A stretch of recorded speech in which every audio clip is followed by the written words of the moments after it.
Hi, and welcome to the Apple-China relationship presentation. This presentation is brought to you by Boise State's International Business Management Class 325.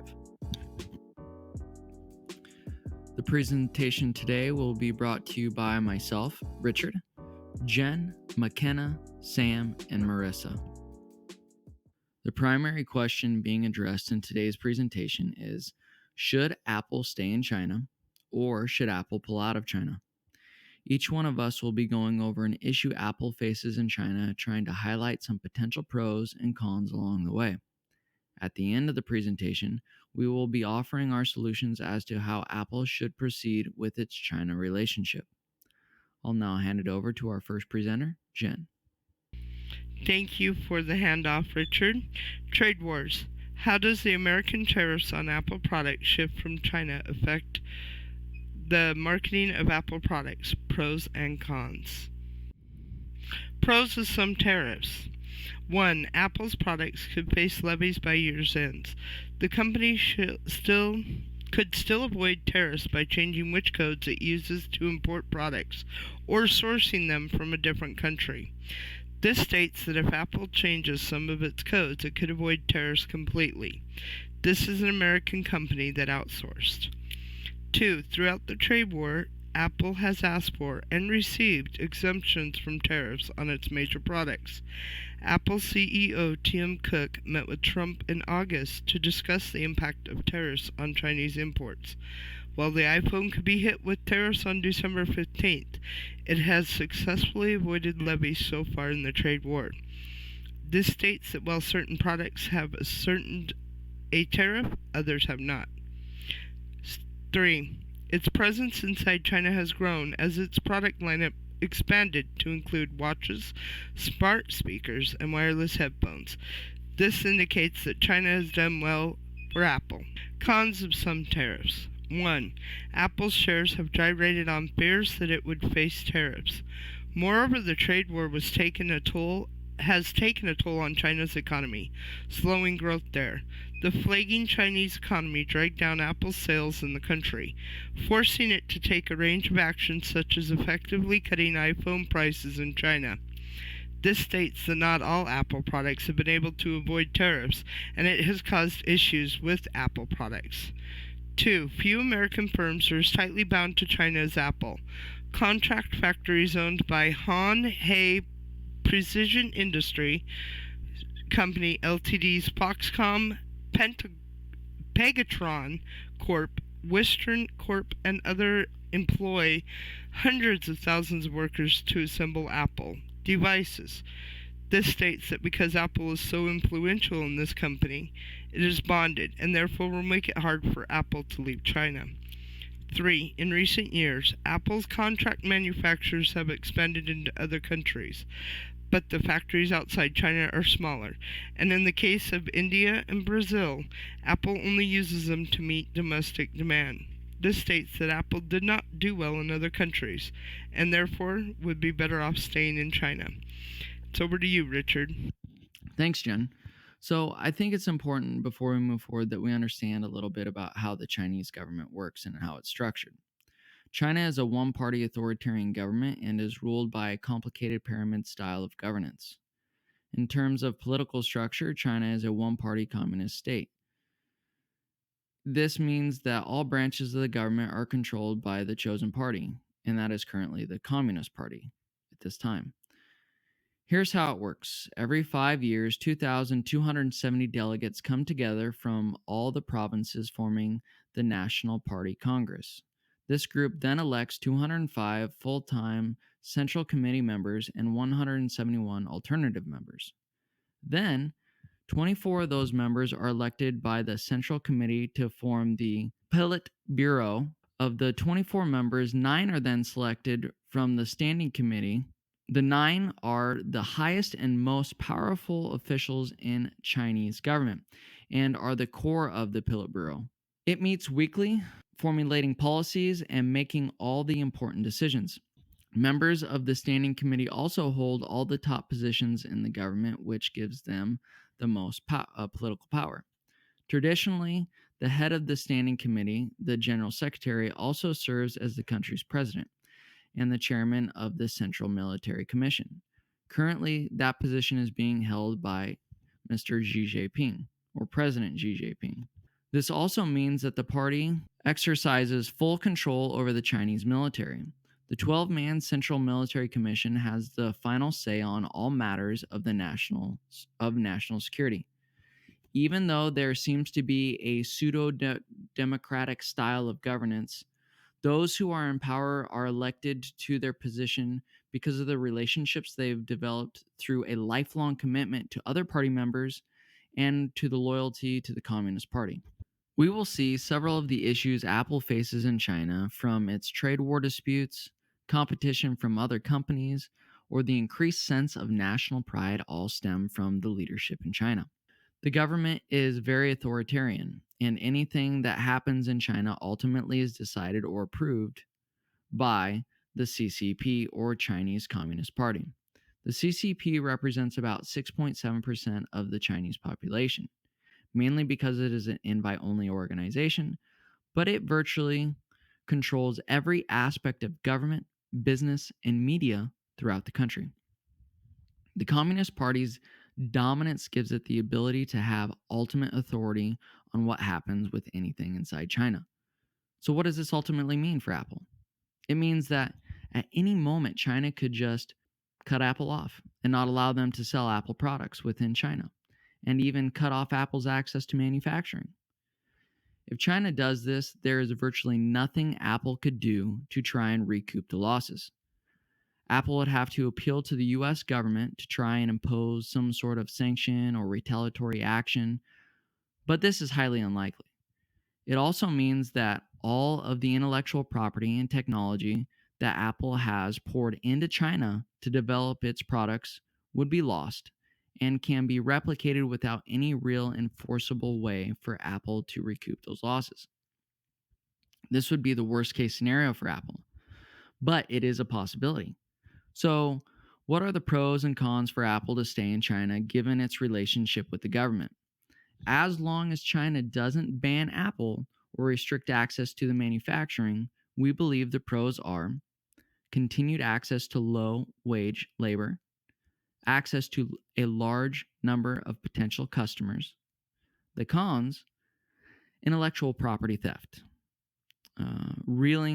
Relying too heavily on one manufacturing region can potentially cause millions or billions in losses if the supply chain is disrupted, like we've seen during COVID.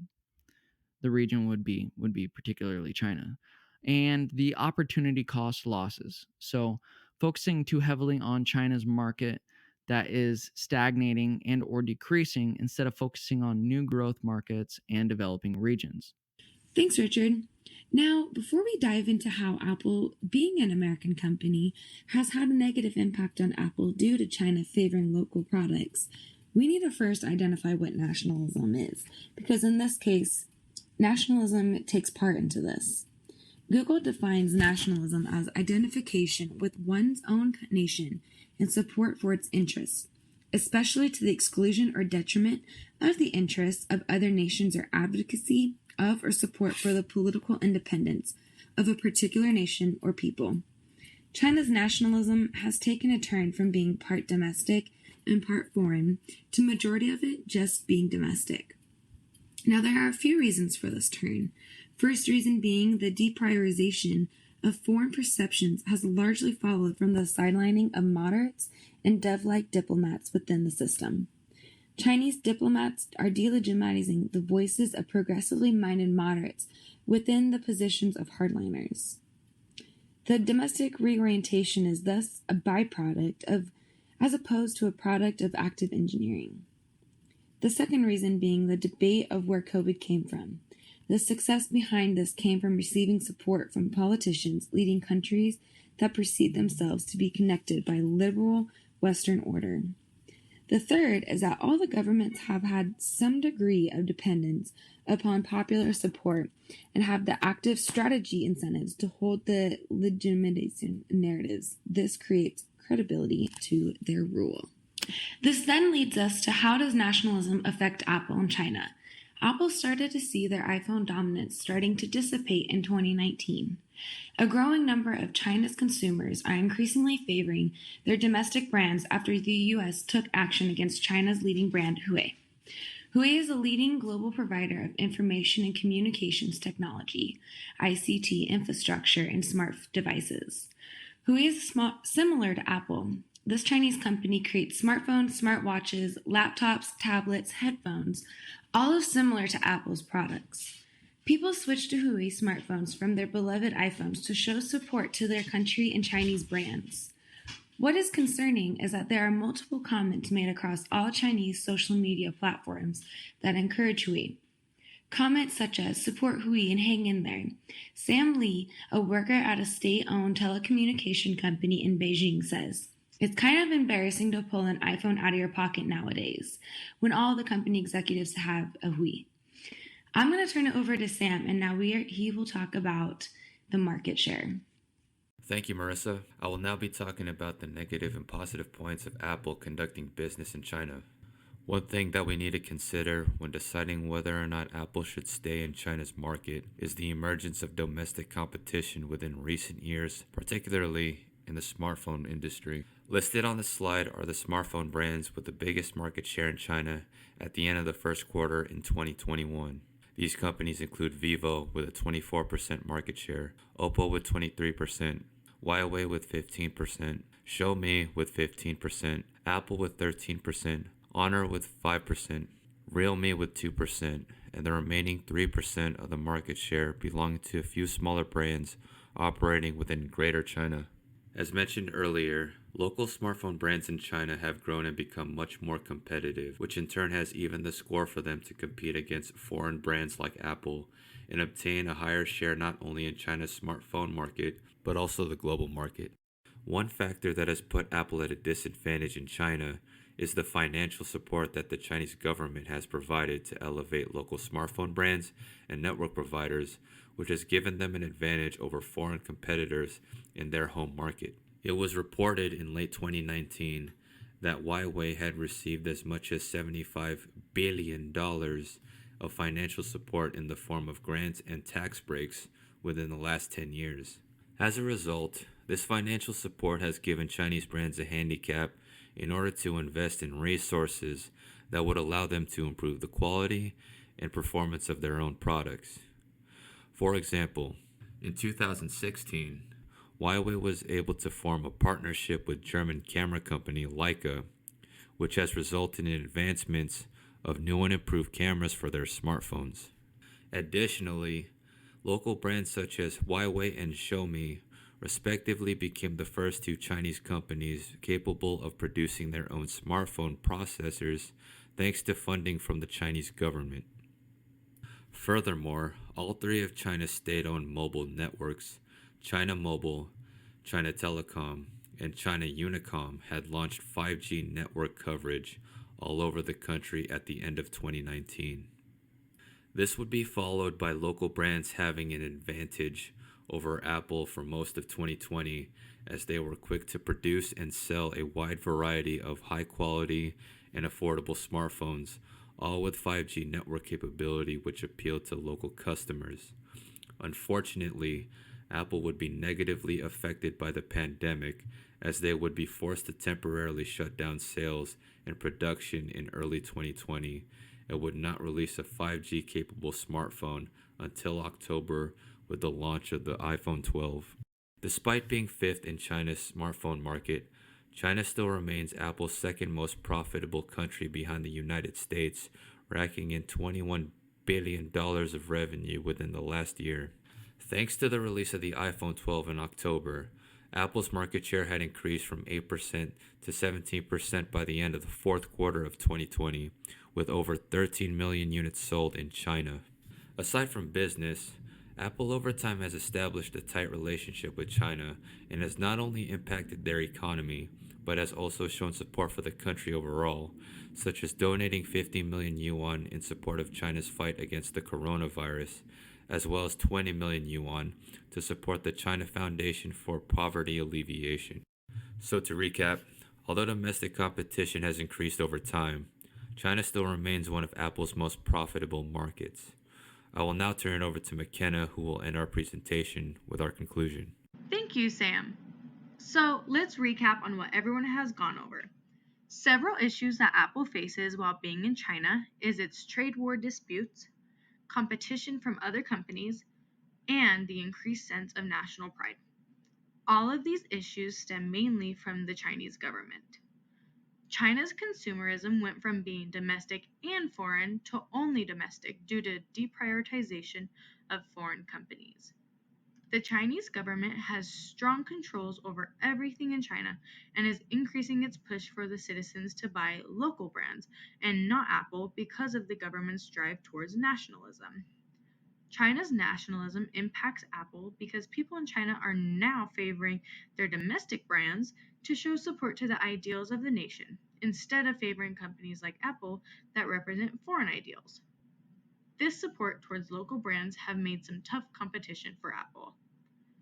The local smartphone brands Xiaomi, Huawei, and Vivo are negatively impacting Apple in the Chinese market. To name some pros that Apple has being in China are 1. Because of the tariff exemptions Apple has received from the US government, making products in China is still the most profitable choice. Another pro of being in China is some of Apple's products like the iPad, earbuds, and Apple services are expanded tremendously. They also have access to low-wage labor and access to a large number of customers. Lastly, China is Apple's second most profitable country. Now, after going over some of Apple's pros, here are some cons that Apple has being in China.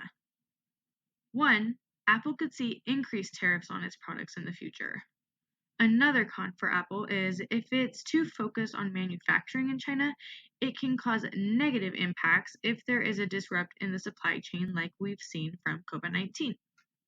Also, the government is pushing support for local brands in the state-ran media and financially. And because of the government support, it is harder for Apple to be competitive. Finally, Apple is losing intellectual property to China. So, to answer the main question here, should Apple stay in China or should Apple pull out of China? There are many pros and cons for Apple being in China. Considering all the above, Apple should not pull all the way out of China. They are still making a lot of profit in China, but what Apple should start doing is decoupling itself from China and start expanding into other markets. This expansion outside of China should focus on sales and manufacturing. This will help diversify Apple so it can continue to expand as a global company, giving it an exit strategy just in case the relationship with China takes a turn for the worst. So what do you guys think? Should Apple stay in China or should Apple pull out of China? Thank you all for watching.